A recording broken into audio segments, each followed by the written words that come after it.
Walla Walla River Basin's Rain on Snow event resulted in historic flows on most streams and rivers in the region. Milton Freewater experienced erosion damage washing out over 1,100 feet of levee in numerous locations on both sides of the Walla Walla River. In the aftermath, the U.S. Army Corps of Engineers Walla Walla District shifted their focus from flood fighting to helping restore some of the surrounding flooded and infected areas. So during the historic flood event earlier this year, the Corps closed 2 breaches in Milton Freewater Levee. The Corps completed emergency repairs in order to give the level of protection back to the city. We had 2 breaches of the left and right banks of the levee system here. So we were able to get a contract issued very quickly. In fact, we had construction workers on site 9 days after the breach. And they made quick work of the levee repairs. In fact, they made the repairs in just over 3 weeks. So we completed the major repairs in February, but there's still some work to do. Throughout the system, we have damages up and down the Walla Walla River. After the emergency repairs were completed, a team came out and inspected the levee to see what the damages were. Through our process in emergency management, we can actually continue the repairs, issuing the contracts and fixing the scour areas, and also any other damage that occurred to ensure that the emergency repairs brought the level of protection all the way back up. We're going to issue another contract and fix the remaining damaged sites this fall. In an effort to stabilize shoreline bank, protect cultural sites, and improve habitat for fish and wildlife, Corps engineers, biologists, and environmental scientists have repurposed native Coyote Willow found below the diversion dam at Rooks Park in Walla Walla. Fish and wildlife biologist Bradley Trumbo tells us more. So we're kind of getting a couple of birds with one stone out here today. We're coming out here clipping these willows around the stilling basin area here below the diversion dam at Rooks Park and targeting Coyote Willow, which is one of our natives. So if you look behind me in some of these areas where these twigs are coming up, those are the Coyote Willow just propagating itself in larger areas.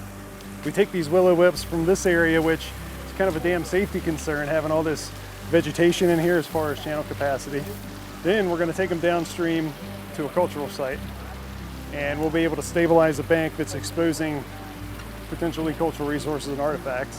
One of the concerns with a cultural site is because there's an exposed cut bank, there are cliff swallows that are burrowing into that site, and they're making their nests.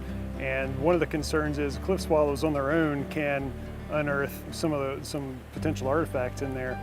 Also, that if water levels fluctuate during the winter, they get into those cliff swallow holes, the water maybe expands or softens the soil and continues to promote that erosion. And so we're going to take these whips and we're going to plant them in along the toe of that bank. They're good for erosion control as a native species. So we're going to protect the cultural site there, and we're also going to improve the habitat for fish and wildlife. This hopefully will be a one-off for this particular site. If we're successful with it, which we think we will be, we can do this for other sites as well in the future. I'm Major Wallace Bandiff. I'm the Deputy District Commander here at the Walla Walla District. Before I got here, I was stationed at Fort Campbell, Kentucky, where I served as an executive officer for the past 2 years. I served in the Division Engineer Cell for approximately a year. I worked on power projection platforms for inter-waterway navigation. So we built essentially a small port on the Cumberland River that allowed us to load tactical equipment via barge and ship it down the Cumberland River to the Ohio and onward to the Mississippi, so that if we were called upon, we could deploy over the waterways of the inland United States. My wife and I, we've been in the Army. It's a team sport for us for the last 14 years.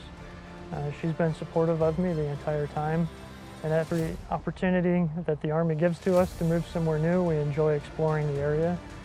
In this case, Walla Walla and the greater Pacific Northwest.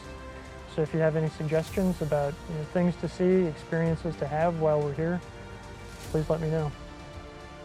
A lot of it's about leadership and building relationships.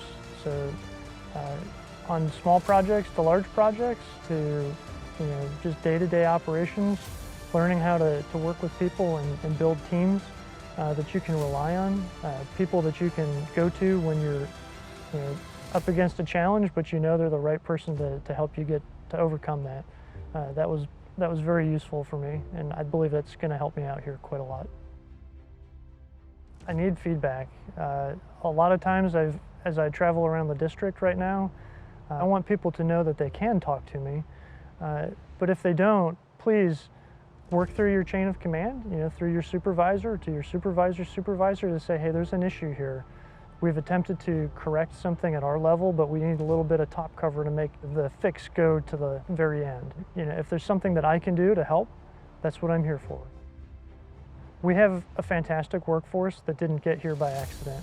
Everybody that's working on this team is a true professional, and I trust everybody to do their job and to do it well. But what I don't want people to do is suffer in silence.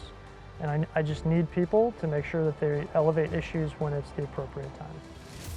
So the main challenge that I face is getting to know a workforce who's predominantly teleworking. It's been difficult. I'm sure I'm not the only one in that situation.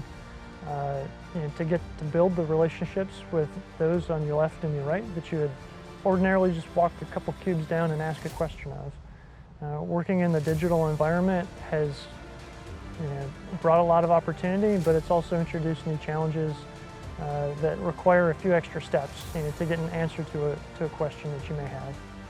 I'm fortunate that I've been able to attend a lot of the same in-briefs as the commander. We arrived at the same time, so two people who are seeing a new organization, new to us, allows us to see areas where we can focus on making improvements. And I have a notebook in my office that I've got a running list of different actions that I'm going to take to help improve systems and processes and generally support the workforce here in the next 2 to 3 years. I'm here to enable success and to meet our mission.